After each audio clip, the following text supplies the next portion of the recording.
Hello friends, welcome to YummyTumy. ఈరోజు మనం నవరాత్రుల్లోకి మొదటిగా చేసుకునే ప్రసాదం తయారు చేయబోతున్నాము. కట్టె పొంగలి ఎప్పుడు చేసినా సరే పర్ఫెక్ట్‌గా మరీ ఎక్కువ ముద్దగా అవ్వకుండా కరెక్ట్ కన్సిస్టెన్సీతో చల్లారిన తర్వాత కూడా ఉండాలంటే ఈ పద్ధతిలో ఒకసారి చేసి చూడండి. ఇది ప్రసాదం లాగే కాకుండా పొద్దున్నే బ్రేక్‌ఫాస్ట్‌లోకైనా, లంచ్‌లోకైనా, డిన్నర్‌లోకైనా సరే చాలా తొందరగా చేసేసుకోవచ్చు. ఎక్కువ టైం తీసుకోదు. అలా అని చాలా టేస్టీగా ఉంటుంది. మంచి హెల్తీ కూడా అండి. కాబట్టి ఎలా తయారు చేసుకోవాలో చూసేద్దాము. ముందుగా కడాయి పెట్టుకుని అందులో 3/4 కప్పు పెసరపప్పుని ఒకసారి రోస్ట్ చేసుకోవాలండి. లో ఫ్లేమ్‌లో పెట్టుకుని ఒక 2 నిమిషాల పాటు రోస్ట్ చేసుకుంటే సరిపోతుంది. పెసరపప్పు వేసినందువల్ల కట్టె పొంగలి ఇంకా టేస్టీగా ఉంటుంది. కాబట్టి పెసరపప్పు తప్పకుండా యాడ్ చేసుకోండి. పెసరపప్పు మనకి హెల్తీ కూడా అండి. చూడండి, ఈ విధంగా 2 నిమిషాల్లో రోస్ట్ అయిపోయింది. ఇప్పుడు మనం దీన్ని పక్కన పెట్టుకుని ఒక బౌల్ తీసుకుని అందులో ఒక కప్పు రైస్‌ని యాడ్ చేసుకోవాలి. ఇప్పుడు ఇందులో మనం రోస్ట్ చేసి పెట్టుకున్న పెసరపప్పుని యాడ్ చేసుకోవాలి. మనం ఏ కప్పుతో అయితే పెసరపప్పు తీసుకున్నామో అదే కప్పుతోటి మిగతా అన్ని కొలతలు కూడా తీసుకుంటే మనకి పర్ఫెక్ట్‌గా కుదురుతుంది. కాబట్టి రైస్ కూడా అదే కప్పుతో తీసుకున్నాను.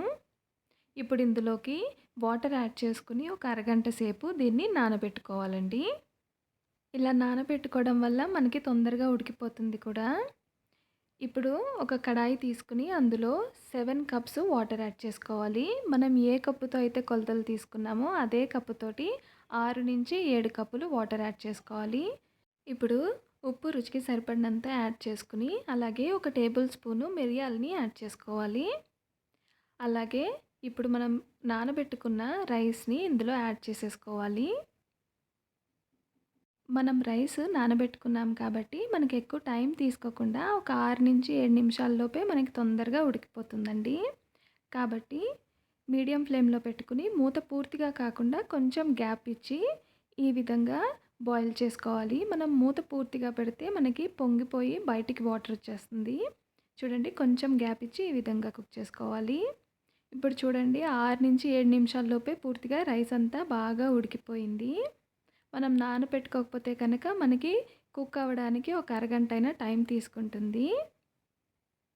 చూడండి, ఒకసారి ప్రెస్ చేసి చూస్తే మనకి రైస్ పర్ఫెక్ట్‌గా కుదిరిందో లేదో తెలిసిపోతుంది. ఇప్పుడు మనకి కరెక్ట్ కన్సిస్టెన్సీలోకి రావడం కోసం ఒక మ్యాషర్ లాంటిది తీసుకుని ఈ విధంగా ప్రెస్ చేసుకోవాలి. అప్పుడు మనకి కట్టె పొంగలి కరెక్ట్ కన్సిస్టెన్సీలో వస్తుంది. చూడండి, అంటే మెతుకుగా కాకుండా ఈ విధంగా కొంచెం జారుడుగా ఉంటుంది. ఇప్పుడు మనం కడాయి పెట్టుకుని అందులో 3 టేబుల్ స్పూన్లు నెయ్యి యాడ్ చేసుకుని ఇప్పుడు నెయ్యి కొంచెం కాగిన తర్వాత తాలింపు పెట్టుకోవాలి. తాలింపుకి ముందుగా ఒక టేబుల్ స్పూను శనగపప్పుని యాడ్ చేసుకోవాలి. అలాగే ఒక టేబుల్ స్పూను జీలకర్రని వేసుకుని మరొక టేబుల్ స్పూను ఆవాల్ని యాడ్ చేసుకోవాలి. 2 సన్నగా తరిగిన పచ్చిమిరపకాయలు, అలాగే కొద్దిగా కరివేపాకు యాడ్ చేసుకుని ఇప్పుడు ఇందులో 2 టేబుల్ స్పూన్లు జీడిపప్పు ముక్కల్ని యాడ్ చేసుకోవాలి. ఇది ఒకసారి చిటపటలాడిన తర్వాత ఇంకా ఎక్కువ స్పైసీనెస్ కావాలంటే కొంచెం పెప్పర్ పౌడరు, కొంచెం సన్నగా తరిగిన అల్లం ముక్కలు వేసుకుని అలాగే హాఫ్ టేబుల్ స్పూను ఇంగువని వేసుకోవాలి. ఇంగువ వేసినందువల్ల మంచి టేస్ట్ వస్తుంది. కాబట్టి ఖచ్చితంగా యాడ్ చేయండి. అలాగే హాఫ్ టేబుల్ స్పూను పసుపుని యాడ్ చేసుకోవాలి. పసుపు అనేది మనకు ఆప్షనల్ అండి. కట్టె పొంగల్లో కొంతమంది పసుపు లేకుండా కూడా వండుతారు. చూడండి, ఇప్పుడు ఈ తాలింపుని మనం ఆల్రెడీ కుక్ చేసి పెట్టుకున్న మిశ్రమంలో పూర్తిగా యాడ్ చేసేసి బాగా కలుపుకోవాలి.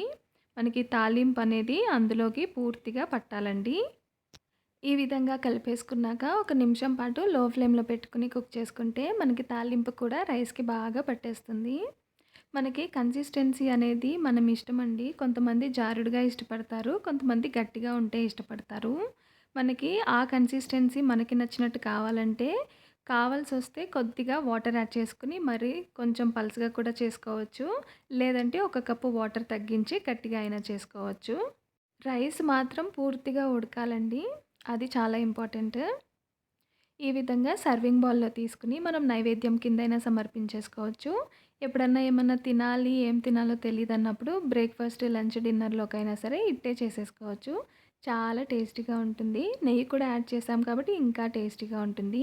మీరు ట్రై చేశాక ఎలా కుదిరిందో కమెంట్ చేసి చెప్పండి. వీడియో నచ్చితే లైక్ చేసి సబ్స్క్రైబ్ చేయండి.